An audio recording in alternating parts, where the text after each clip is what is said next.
Good evening everyone.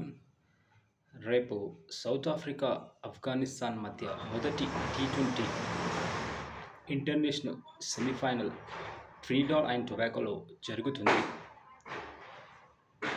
ఇది చాలా హోరాహోరీగా మ్యాచ్ జరిగే అవకాశం, ఎందుకంటే రెండు టీంలు చాలా కాన్ఫిడెంట్గా ఉన్నాయి. సౌత్ ఆఫ్రికా విషయానికి వస్తే ఇంతవరకు ఒక్క మ్యాచ్ కూడా ఓడిపోలేదు. ఈ టోర్నమెంట్లో చాలా చక్కటి పర్ఫార్మెన్స్ ఇచ్చారు సౌత్ ఆఫ్రికా వాళ్ళు. ఆఫ్ఘనిస్తాన్ విషయానికి వస్తే వాళ్ళు చాలా టీమ్స్కి ఆశ్చర్యం కలిగించారు. న్యూజిలాండ్ని, ఆస్ట్రేలియాని రెండు టీమ్స్పై మంచి విజయాన్ని దక్కించుకొని చాలా ఆత్మవిశ్వాసంతో సెమీఫైనల్లో ఆడటానికి రేపు వెళ్తున్నారు. ఇక పిచ్ విషయానికి వస్తే it's a day night game అనమాట. ట్రినిడాడ్ అండ్ టొబాగోలో ఇట్స్ ఏ స్పిన్ పిచ్ అనమాట. కొంచెం స్పిన్నర్స్కి మంచి సహాయం దొరుకుతుంది పిచ్లో. స్పిన్నర్స్ అనగానే మనకు ఆఫ్ఘనిస్తాన్లో ఇంటర్నేషనల్లో మంచి నేటి స్పిన్నర్స్ ఉన్న టీం ఏదంటే ఆఫ్ఘనిస్తాన్ చెప్పుకోవచ్చు. అందుకే ఆఫ్ఘనిస్తాన్కి కొంచెం పాజిటివ్ అంశం అది. సౌత్ ఆఫ్రికా వాళ్ళ స్ట్రెంగ్త్ బ్యాటింగ్లోనే ఉందన్నమాట. ఇంకా ఇరు జట్లకు కొన్ని పాజిటివ్స్ ఉన్నాయి, కొన్ని నెగిటివ్స్ ఉన్నాయి. సౌత్ ఆఫ్రికా విషయానికి వస్తే వాళ్ళు ఇంటర్నేషనల్ స్టాండర్డ్లో ఎప్పుడైనా మెయిన్ మ్యాచెస్లో అంటే సెమీఫైనల్, ఫైనల్లో కానీ ఓడిపోవడం వాళ్ళకు సర్వసాధారణమైంది. అంటే దే ఆర్ కాల్డ్ చోకర్స్ అని అంటారు ఇంగ్లీష్లో. అంటే చేతులు ఎత్తేస్తారనమాట మెయిన్ మ్యాచెస్లో. కాకపోతే ఇప్పుడున్న సౌత్ ఆఫ్రికా టీం చాలా కొంచెం బెటర్ అనిపిస్తుంది, ఎందుకంటే ఆల్రౌండ్ పర్ఫార్మెన్సెస్ వాళ్ళు ఇచ్చారు గ్రూప్ స్టేజ్లో మరియు సూపర్ 8లో.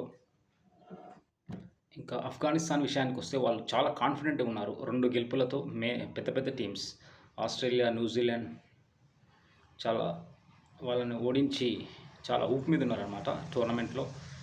ఇది ఒక మంచి అవకాశం వాళ్ళ టీంకి, చాలా ఆత్మవిశ్వాసాన్ని ఇస్తుంది సెమీఫైనల్లో గెలిస్తే కనుక. ఆఫ్ఘనిస్తాన్ స్ట్రెంగ్త్ వాళ్ళది బౌలింగ్ అనమాట. ఎక్కువ బౌలింగ్ పైన డిపెండ్ అవుతారు ఆఫ్ఘనిస్తాన్. బ్యాటింగ్ కూడా బాగానే ఆడతారు.